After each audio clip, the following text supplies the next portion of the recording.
انت مش فاشل، انت بس خايف تتحرك، خايف تبدأ في حاجة جديدة وتفشل، خايف من التغيير والتغيرات الصعبة اللي بتواجهكوا كشباب بعد التخرج. سوق العمل مليء بالتغيرات والمهارات اللي أي خريج لازم يكون عنده مهارات عالية عشان تتناسب مع سوق العمل.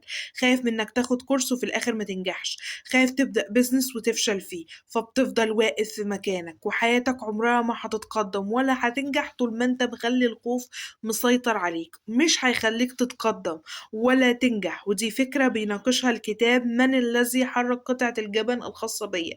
الكاتب العظيم سبنسر جونسون بيتكلم عن كل شخص فينا لديه تصور عن قطعة الجبن الخاصة فينا، سواء كانت قطعة الجبن دي وظيفة أو هدف أو بيزنس.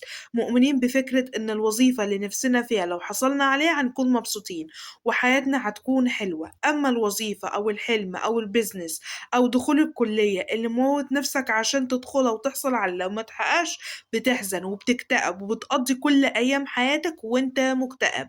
أهلا بيكم في بودكاست رحلة العشرينات للنجاح في حياتكم الأكاديمية والمهنية مع الكوتش أماني. كلنا بعد التخرج بنكون تايهين في الحياة ومش عارفين احنا شاطرين في ايه ولا نعمل ايه عشان نقدر ننجح ونقدر ندخل فلوس بعد 16 سنة تعليم، وبنرجع